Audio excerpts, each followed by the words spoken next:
Real Talk, where every Sunday night we offer insight, education, and resources to in-home caregivers and those affected in their world. These are the children, the parents, the extended family, and everyone who loves them. And our goal is to offer real-life topics and learning through discussing real issues and offering real solutions. And tonight, I'm very excited to welcome a guest that I've known for several years now, and that's been really fun. Her name is Amber Gilmore, and I'm going to introduce her in a second. But Amber, welcome. It's good to have you tonight. Thank you so much. Good to have. I'm very excited to be here. Sorry. So thank you for the opportunity. I really appreciate it. So absolutely. And hey, we all have our moments on camera, so we're good. So let me tell you a little bit about Amber, and then I'm going to have her tell you a little bit about yourself, and then we're going to talk about our topic tonight. So Amber has lots of accomplishments for somebody her age, and I love this, so I'm excited to read this to you. Amber is a published children's book author, a CASH certified newborn care specialist, a master NCS. In fact, she was one of the very first to earn that designation with our company. She is a certified integrated infant sleep coach and consultant, and a certified lactation consultant with over 15 years of experience in the childcare industry. And while she keeps a professional face most times, she also loves to make people laugh and be happy. And I can attest to that. I spent a very long car ride with Amber one year from an event, and we did a lot of laughing. She is both bubbly and calm, fashionably vibrant, innovative, and bears a core soul of humor. She's dedicated to sharing her knowledge, life experiences, empathy, and creative essence with the world. Amber's goal is to continue to make an outstanding positive impact with the families that she works for and give love and inspiration through her creativity, her communications, her publications, nurturing and unbiased, non-judgmental support, as well as evidence-based research and education. And I love that she does that because, of course, those are things that are near and dear to my heart also. And tonight, we're going to dig into one aspect of some of the things that Amber focuses on, and we're going to discuss perseverance in the NCS industry, because this industry is a lot of fun and it's super rewarding, but it is not for the faint of heart. And we talk a lot about getting into it for the right reasons and being able to stick with it. So I'm excited to kind of discuss this with Amber tonight. But Amber, before we jump into this, I would love if you could share with our audience just a little bit about how you got into the NCS space, how you decided that was kind of your thing in this world, because a lot of people are curious around that. So I would love if you could share just a little bit about your story. Sure. So I started in the childcare industry in 2006. Even growing up as a little girl, just loving playing with Barbies and baby dolls. And I just always had this nurturing, caring, character about me and my personality. So it just extended into me being an adult. And I really wanted to become a nurse, actually, but it just wasn't the time for all that when I was pursuing my education in the childcare field. So I became a nanny, and I, got really good in that. And I started to navigate towards a lot of newborn care nanny jobs. And I was just like, oh my gosh, I just fell in love with the newborns and like how they, sleep and how everything happens. Like you just, from like 0 to 12 months old, they change so much. And just to experience that, it was just really fascinating. So I wanted to learn more about it. And I started to, Google and find things and find courses. And then ultimately I landed upon your course and programs. And I was like, oh my God, this is what I've been looking for this whole time. So you put the cherry on top of the icing for me for everything that it all came together. So I'm so glad that I was able to find you and, everybody else who was a part of, your institution, and even the people from, current and my past who's helped me along my journey. They've been very supportive and, learning from people, colleagues, friends, people in this industry is really helpful. So um, it was a lot of times that I try to stray from this field because it was hard, and just sometimes long term can be a year, so you're constantly looking for work or constantly looking for a job. So that was really stressful when I started out. Some jobs were longer, but most of the jobs I had was just short term in my mind, which is a year, but it is long term in the nanny world. So I was like, well, since it's short term and I love newborns, let me see if I can just do something that focuses directly on newborn care. And then that's where, I wanted to be a newborn care specialist. And I found, people who were teaching that. And I was just like, okay, God is speaking to me. This is what he wants me to do. Cause I really was trying to do other things. And it kept leading me right back to childcare. And I was like, well, you know what? This is my calling. This is my mission here to do exactly this. And I can't keep straying away from it. So I got really serious with my career in my late 20s. And now I'm just like, okay, this is it. So I'm here for the long haul. Yeah. And you're rocking it now. So that's Thank you. right. Thank you. So let's talk a little bit about this, because you mentioned that even in what you said, because this work is hard. And I mentioned it. And Yeah. I know people who get into it for the wrong reasons, right? Yeah. Quick, easy money. Oh, I get to determine my own schedule, and there's a lot of positives about this work, but it's hard for a lot of reasons. So let's talk about why you feel the topic of perseverance is so important. A lot of it does come with my upbringing and all the things that I've been through leading up until today. So I'm just going to give a brief background. So me and my family, we moved to Atlanta in 92. I was literally 4 years old. And from then for over a decade, we grew up homeless. So it was just hardship after hardship after hardship, adversity after adversity. And then the passing of my stepdad and my mom. So my stepdad passed when I was in 12th grade. My mom passed after I graduated the fall of that year. So it was just a lot of what do I do? I don't know. So, but in the midst of that, my parents were very loving. My biological dad was a part of my life as well too, but them just instilling really good information into me and, having a strong positive mindset and just being able to get through things, because that's really hard growing up like that as a child. And a lot of times, you feel by yourself and alone because your family and your friends, they have no idea what you're going through. And you're stepping out into this world and people don't even know the half because you just look so normal, So a lot of that is just, but with time, I just realized that I'm very grateful that I went through all of that because it made me who I am today. And yes, I might be, a little young to have went through so much, but I mean, I don't change any of it because it's made me who I am today. And I'm very thankful for it. I'm very sad that my parents are not here to still be alive and talk to me and, we can share moments, but they left a lot of knowledge to me and teachings that I will never forget. So, and it relates a lot to this industry because you have to have the want to do it. You have to have a positive mindset is key. You have to have a reason why you want to do this, not just for the money or just for whatever, superficial reasons. It has to be genuine. It has to be you're giving value and meaning to what you're doing and putting out into the community and into the world. So people can tell when you don't really like something or you're not passionate about it. So for me, it was just, like I said, I tried to walk away several times because it was the stability of not knowing what was coming next. But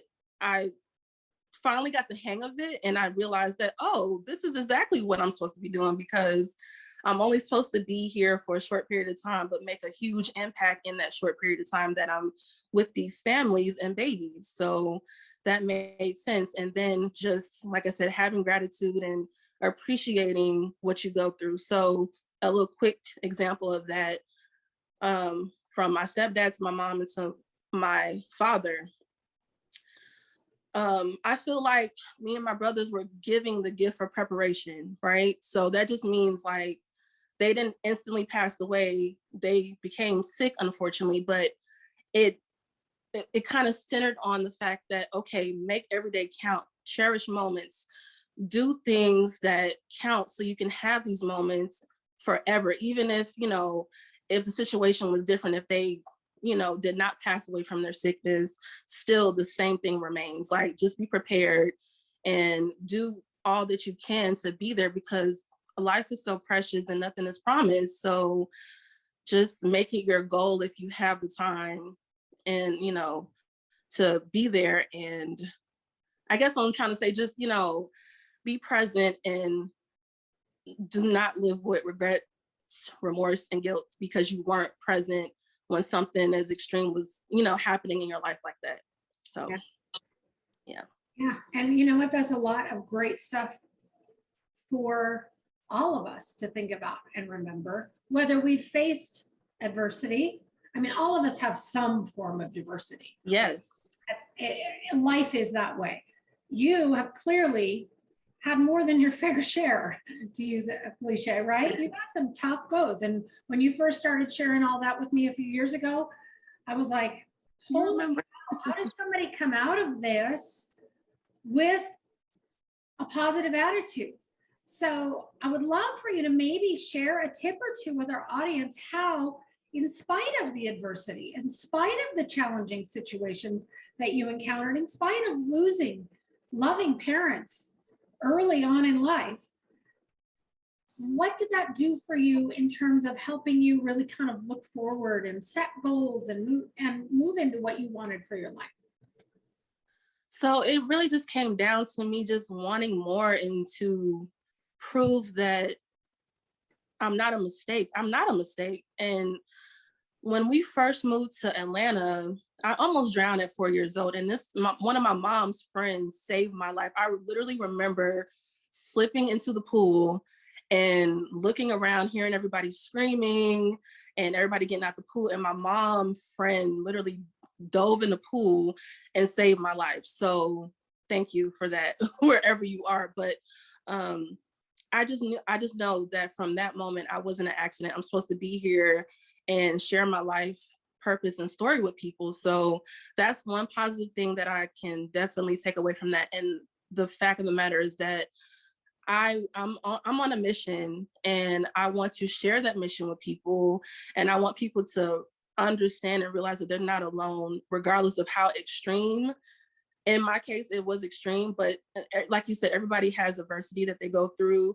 And just to know that no matter how big or small, just keep going and, look for support systems and, all these things to help you get through all that stuff, because you're going to go through something. That's just the bottom line of that in life. We're going to go through something, and it's either going to make you or break you. And hopefully you can just rise up above it all and keep striving for better. So I wanted better for my life. I wanted to make a difference in my life. And, I have my brothers on my side because they know exactly what we all go through the same things. So they know exactly what that is. And we're a big support system for each other. And then we just try to share our stories as much as we can, because we see people in our everyday lives going through things. And it's like, I might not be in your shoes, but I literally understand, because I've been through so much. And I know you might not believe that because of how I look or how young I may seem, but it's true. So those are the two main things, just wanting more out of life and wanting to make a difference in other people's lives. So. Yeah, and I love that you mentioned support and looking for support, having that support and how important that is, because one of the things that we talk about a lot in our industry is burnout.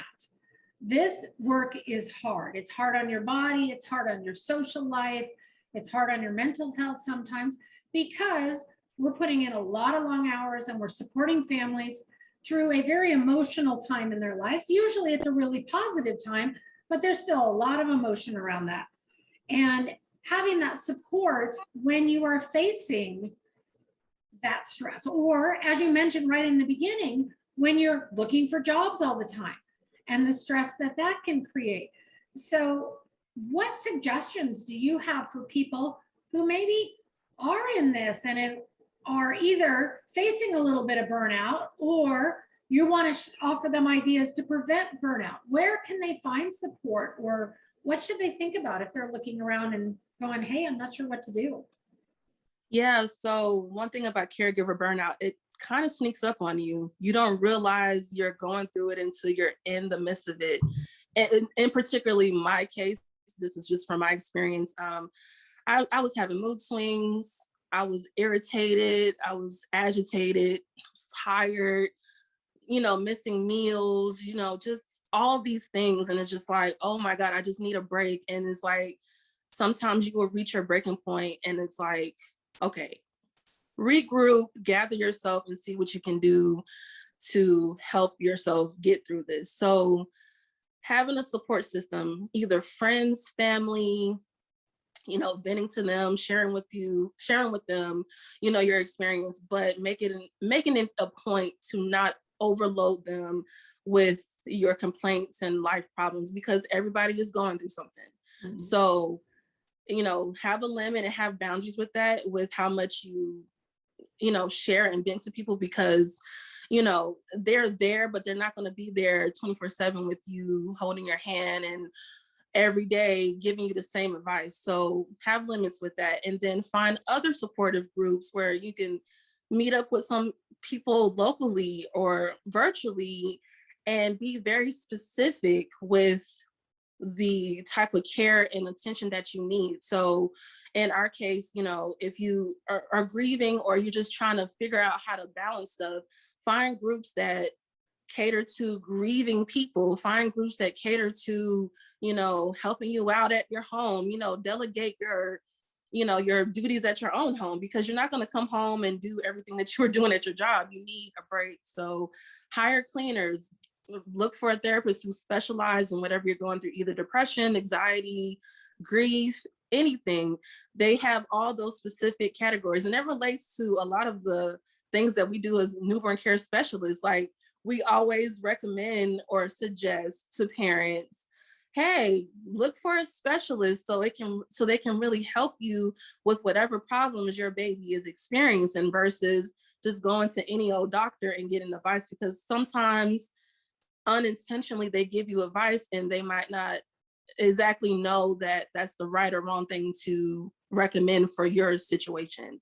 So just looking for the specific person to help you out, who specializes in those things, to help you really get through those things and have coping mechanisms. And also too, having distractions, that's really important.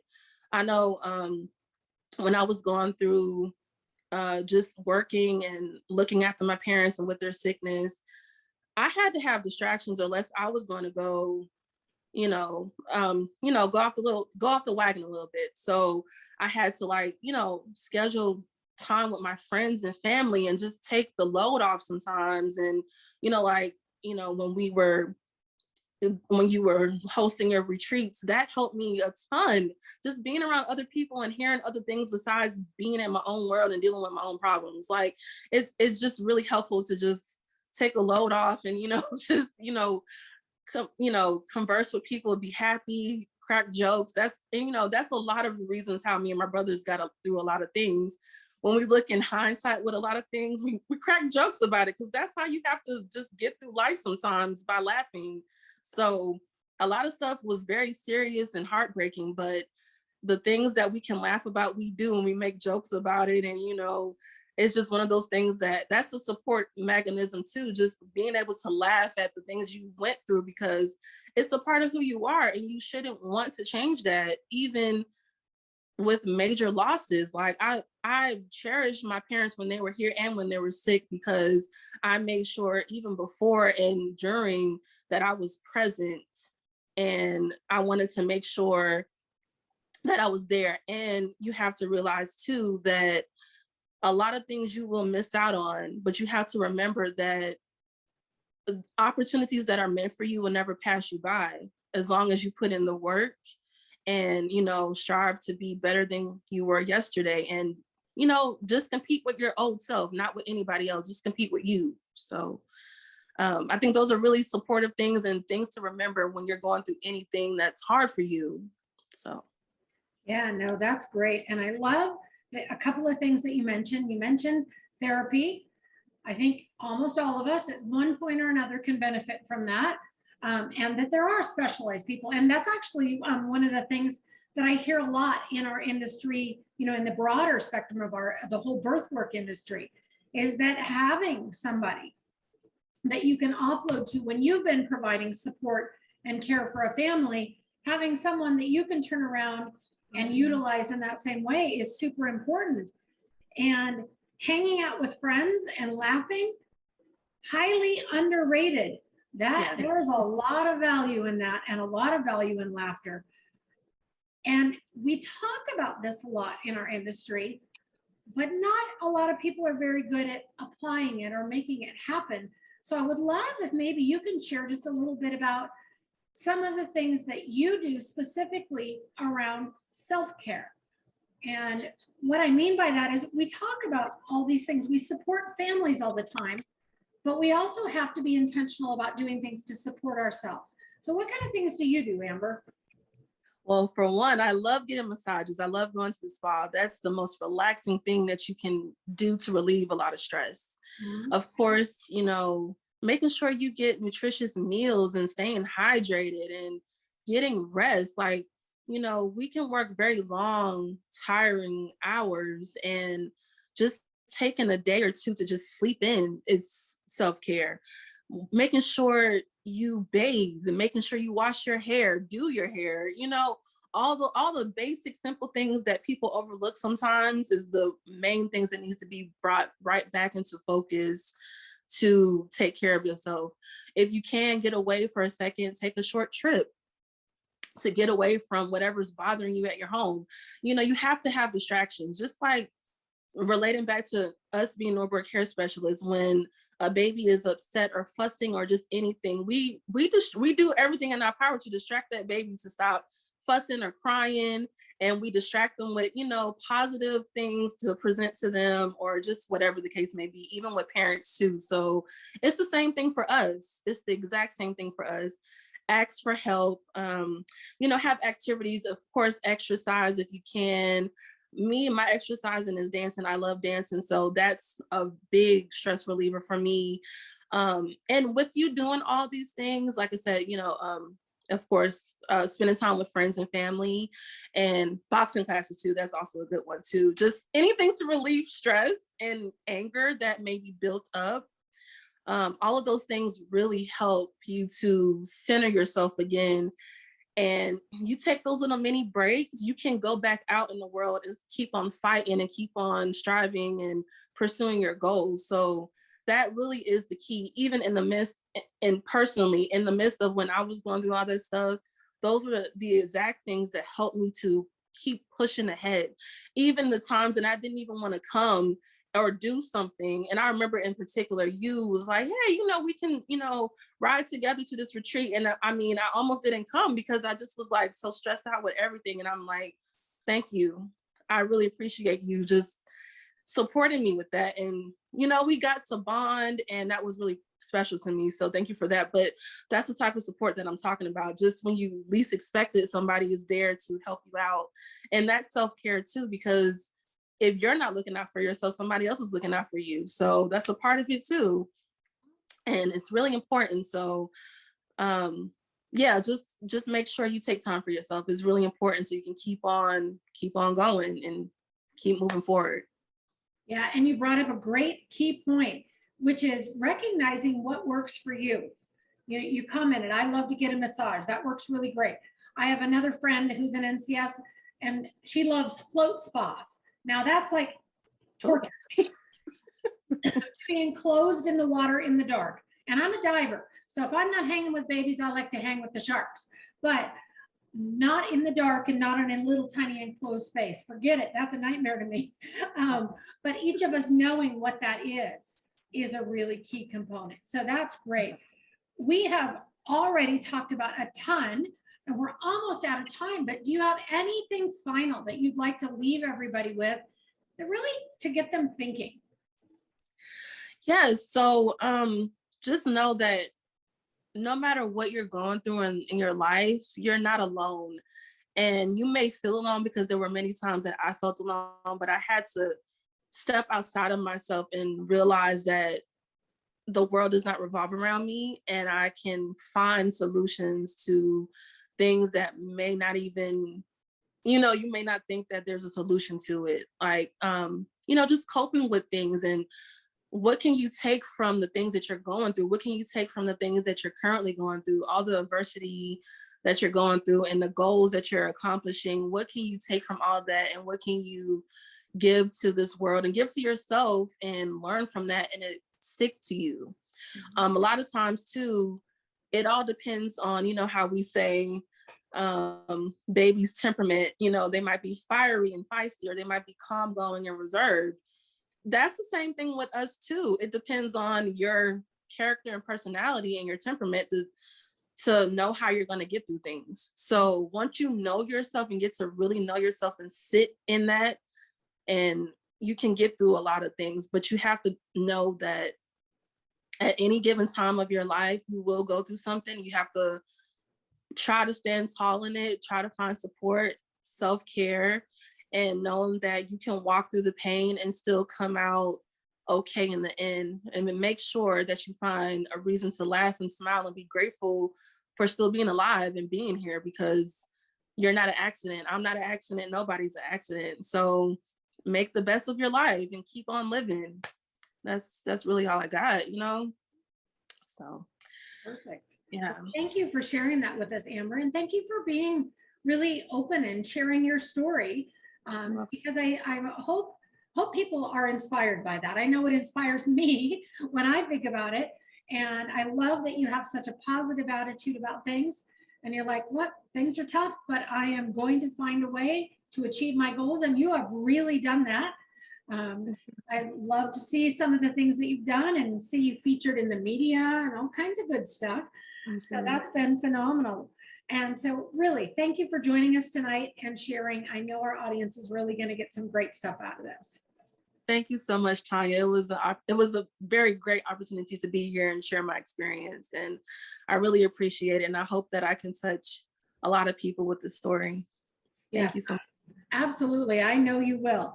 So if you have any questions around this topic or anything related to perseverance, whether it's in life or whether it's in this career, put them in the feed and tag Amber or tag Newborn Care Solutions. We'll make sure you get answers.